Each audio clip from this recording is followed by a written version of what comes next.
opening statement from Coach and then take questions. Yeah, I want to thank Coach in Maine. They're very good.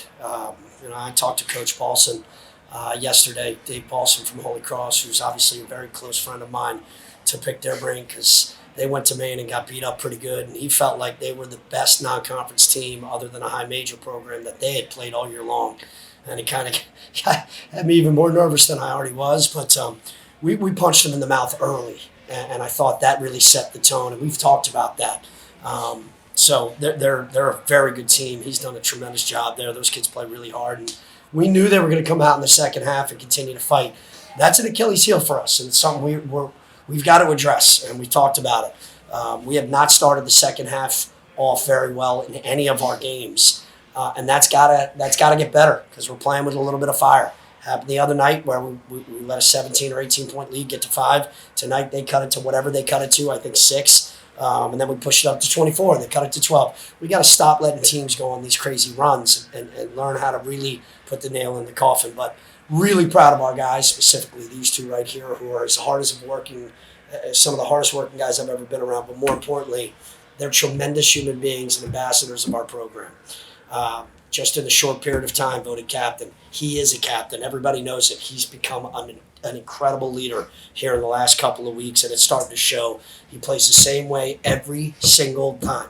It doesn't matter if it's a game, if it's practice, if it's a film. I mean, his focus is off the charts. He never worries about getting credit. He is the ultimate name on the front of the jersey guy, and I'm just happy he's a part of our program. Hold up to questions, Sam and then Luke. Speaking of that intensity, Romad, you just talked about how your intensity on the floor today helped you get career high in points and 4 steals. Slowly, so I can understand what you're going to say. So you can repeat that. Sorry. Can you just talk about the intensity that Coach Urgo emphasized on you guys and how that helped you get 16 points and 4 steals today? I know the way how I'm gonna play and the way because I'm a starter, I know that I have to play hard and play with the intensity and always be aggressive, even when it's in games or practice. And to me, if I make shots or if I score, I feel like that's a bonus for the team. So I don't really look to score the ball or anything like that. Coach, you put up 87 against the top 40 scoring defense in the nation. I'm just curious what you saw specifically go right offensively. Yeah, you know what? We're simplifying things. We've got a lot of talent on the floor. We've got guys who can pass, dribble, and shoot. And you got a guy who can make ridiculous shots, sometimes outrageous shots, like he did the first 3 he took. And then you have a guy like Jameer Tripp, who's incredibly versatile. You got a guy right here who's shooting as well as anybody we play. Now Matt's starting to shoot the ball well because he's no longer thinking about it. He's just going out there and playing. And obviously we're getting stops, and we're allowed to get out and transition. Jaffe is elite in transition as well. Now Abdu's starting to finish around the rim. Josh obviously is the athlete he is. So we've got a lot of skill and athleticism. When we're getting stops, we can get out and run. That opens the door for us a little bit. The other night we didn't shoot that ball. We started 0 for 12, but we finished and learned to score in the paint. Tonight we only took 19, and we were able to put up 87 points, and we're starting to get to the free throw line and make some shots, and just really happy with the way we're sharing the basketball. 19 assists on 31 field goals probably is the best that we've had in a long time, and because we're starting to get more and more connected, it started in practice. The last 4 practices, the 2 before we played FDU, and these 2 before, all the coaches, including the players, we said they were the best 2 practices we've had since we've gotten here May 28th, and as a result, it carried over to the game. That's what we have to continue to do. This team's getting more connected. They're starting to trust each other a lot more, and we've simplified a lot more on the offense and defensive end, and it's starting to show. Quick for Matt, just like your mentality is a big last game versus FDU. You guys win the O-board game 15-5 tonight. Second chance points, you're winning 18-4. Just what's your guys' mentality? You, Jaden, even Romad, Abdu, your guys' mentality on the offensive glass? I think going every day up against Abdu, Jaden, and then our versatile forwards like Josh, Romad, and Tripp kind of sets a really great tone when we get into games to attack the glass. It was something we focused on. Crashing the boards, we saw that was a place that we could take advantage of, and we did a pretty good job of it tonight. Romad, we've talked to both your teammates and coach about they wanted to see you shoot the 3 a lot more this season. You've done a really good job of it. I'm curious, where's the confidence level at behind the arc? I feel like once I make one shot, once I make my first shot, I feel like I need to take more shots. So I'm always working on my shot outside of games, so I'm really confident in the games.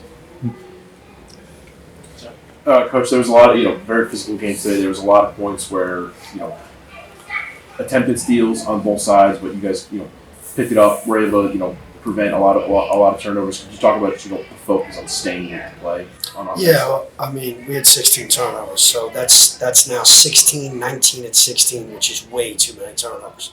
And we only forced 13, which means our defense was elite one-on-one for the first time. By far, our best defensive effort from a one-on-one standpoint, chesting, being physical, not giving up easy baskets this year. But 16 turnovers is way too many. We have to clean that up. And again, I think only one or two of them were probably from their pressure in the back court. They're in the front court. We're making a little too many mistakes, careless passes. Probably should throw a bounce pass when we throw a chest, a lob when we throw a bullet chest pass, a little bit more timing, right? So we're a second or two late on a specific play, like that last zone play. We were about a second and a half too late when he was wide open. We got to feed him right away and understand the timing and the spacing. But, for the most part, we're getting shots. And with our size and athleticism, that allows us to at least try to get to the offensive glass. But what it doesn't do is allow them to get in transition. If we get shots, we're pretty good in the half court on the defensive end. It's transition defense, which happened in the beginning of the second half. They got out and ran. Those were in transition defensive efforts because we either turned it over or took a bad shot. So we just got to learn to take care of the ball a little bit more, and I like our chances if we can get some shots and crash the glass. And when adjusting for that, throughout a game, is it more of a tempo adjustment? Is it more of a spacing adjustment, or does it really depend on the matchup? It's a little bit of both, and then also just making better decisions, right? So we've gotten some good leads against New Hampshire and then FDU, and we get a little careless. That's where our maturity has to kick in, and we got to be assassins. We got to understand like every possession matters. We can't get careless and just throw the ball away and let them go on a 6-0 run, and the lead goes from 16 or 17 to 13 or 12, whatever it is. We've got to do a much better job of just making sure every possession matters and keep winning those 4-minute games, as we call them.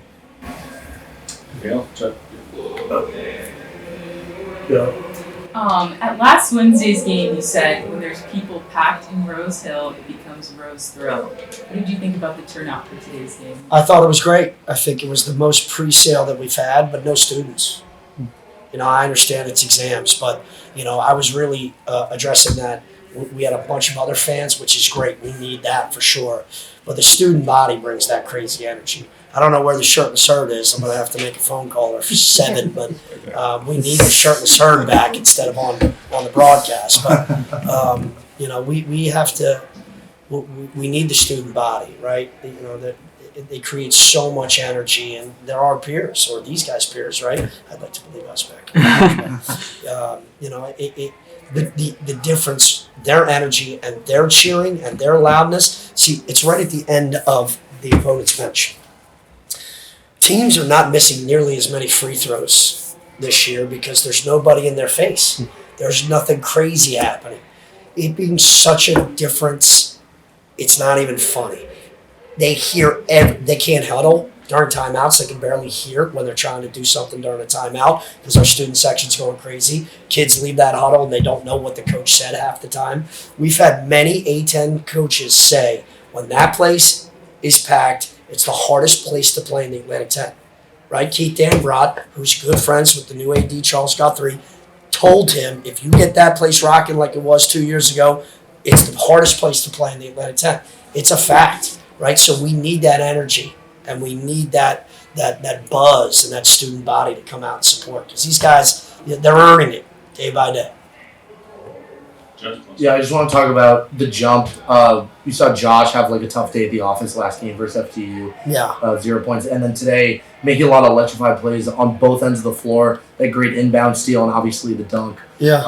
Can you speak to his growth so far this season? Yeah, I mean, Josh has grown a lot off the court as much as he has on the court. And that's the thing with Josh, just making sure, just stay positive. Don't let one mistake compound the next, right? Because that's really easy to do.